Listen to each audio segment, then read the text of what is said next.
Hi hello welcome back to our channel. ఈరోజు ఎపిసోడ్లో ఏం జరుగుతుందో తెలుసుకుందాం. దీపనైతే కార్తీక్ను శౌర్యని ఎక్కడికి పంపించారు అని నిలదీస్తుంది. శౌర్యను చూడడానికి వెళ్దాం పదండి అని కార్తీక్ తోటి గొడవ పడుతుంది. అక్కడ ఇప్పుడు రాత్రి అయింది, అందరూ తిని పడుకుంటారు, ఇప్పుడు వాళ్ళని డిస్టర్బ్ చేయడం బాగుండదు దీప అని కార్తీక్ చెప్తుంటాడు.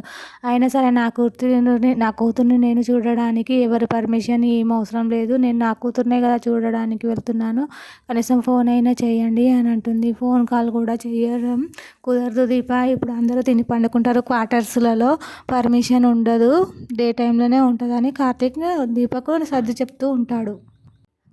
కార్తీక్ గట్టిగా కోప్పడడంతో దీప సరే పొద్దునైనా వెళ్దాంలే అని కార్తీక్ తోటి అంటుంది. రండి అందరం తిందాము అని కార్తీక్ అంటాడు. అప్పుడు మీరు కూడా కూర్చోండి అనసూయ గారు, అందరం కలిసి తిందాము అని కార్తీక్ అంటాడు. అప్పుడైతే అందరు కలిసి అన్నం తింటారు. అంతలోనే తెల్లారుతుంది. కార్తీక్ అయితే పైసల కోసం ఒక ఫైనాన్స్ అనే దగ్గరికి అయితే వెళ్తాడు.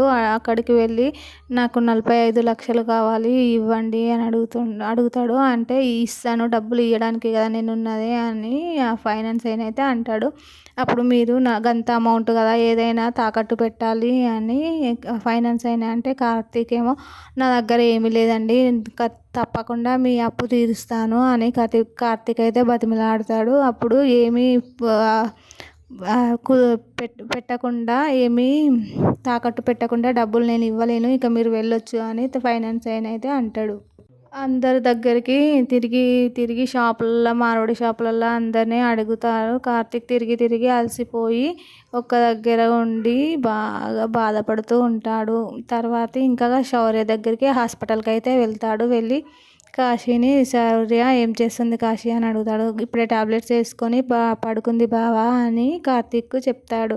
సరే నేను ఒకసారి వెళ్ళి శౌర్యని చూసి వస్తాను, నువ్వు ఇక్కడ కూర్చో అని వెళ్ళి ఆ శౌర్యతో చూసి వస్తాడు. చూసి వచ్చిన తర్వాత నువ్వు ఇంటికి వెళ్ళు కాశీ, నేను శౌర్య దగ్గర కాసేపు ఉండి నైట్ డ్యూటీ నర్సుకి చూసుకోమని చెప్పి నేను కూడా ఇంటికి వెళ్ళిపోతాను, నువ్వు కూడా వెళ్ళు, స్వప్న ఒక్కతే ఉంది కదా అని కాశీని అయితే ఇంటికి పొమ్మంటాడు.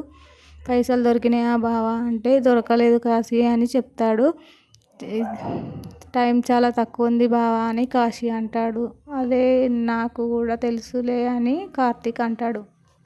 శౌర్యనైతే నర్సుకు చెప్పేసి వచ్చి ఇంటి దగ్గర బయట కూర్చొని కార్తీక్ అయితే బాధపడుతూ ఉంటాడు. అప్పుడే కాంచన ఇట్లా ఇంకా కార్తీక్ రాలేదేంటి అనుకుంటూ వచ్చి బయట నన్ను ఒకసారి బయటికి తీసుకెళ్ళక్క అని అనసూయని అంటుంది. అనసూయ కాంచనను బయటికి తీసుకొని వస్తుంది. వచ్చిన తర్వాత కార్తీక్ అక్కడ కూర్చొని బాధపడుతూ ఉంటాడు. అక్కడ ఎవరో కూర్చున్నారక్క అని అనసూయతోటి కాంచన అంటుంది. ఎవరు కార్తీక్ లాగా ఉన్నాడో అని అంటారు. అంటే అప్పుడే కార్తీక్ అని పిలిస్తే అమ్మ నేనే అంటూ వచ్చి దగ్గరకు వచ్చి ఇలా ఏడుస్తాడు, బాధపడుతూ ఉంటాడు. ఏమైంది కార్తీక్ అని అడుగుతుంది కాంచన. శౌర్యని ఏ హాస్పిటల్లో చేర్చావురా అని కాంచన అడుగుతుంది. హాస్పిటల్లో చేర్చానమ్మా, డాక్టర్కు ఫోన్, కళ్ళు తిరిగినప్పుడు హాస్పిటల్లో చేర్చాను కదా, అప్పుడు ట్యాబ్లెట్స్ తోటి తగ్గదు, గోళీలు ఆపరేషన్ చేయాల్సిందే తప్పకుండా అని కార్తీక్ అంటాడు. అప్పుడు ఆపరేషన్కి ఎంత డబ్బు కావాలరా అంటే 50 లక్షలు కావాలమ్మా అని కార్తీక్ అంటాడు. అనసూయ అంటుంది, ఇలాంటిది ఏదో జరుగుతుందని నేను ముందే అనుకున్నాను బాబు అని అంటది అనసూయ. అప్పుడే దీప కూడా లోపల నుంచి వస్తుంది. వచ్చి ఏంది మీరు ముగ్గురు ఏమో మాట్లాడుకుంటారు డబ్బులు అని అంటుర్రేంటి అని దీపనైతే అడుగుతుంది. అడిగితే ఏం లేదు, ఉట్టిగానే మాట్లాడుకుంటున్నాం డబ్బుల గురించి, అది రెస్టారెంట్ కోసం డబ్బులు ఎక్కడి నుంచి తెస్తావని అమ్మ అడిగితే సమాధానం చెప్తున్నానని కార్తీక్ అంటాడు. శౌర్య ఎలా ఉంది బాబు అని కార్తీక్ని అడుగుతుంది. బాగానే ఉంది, ఫోన్ చేసింది అని కార్తీక్ చెప్తాడు దీపతో. అందరూ ముగ్గురు బాధపడుతూ ఉంటారు.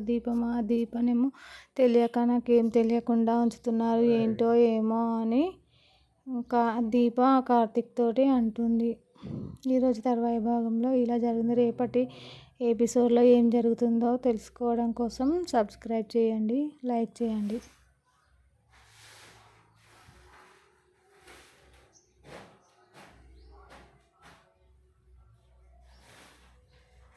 సపోర్ట్ చేయండి.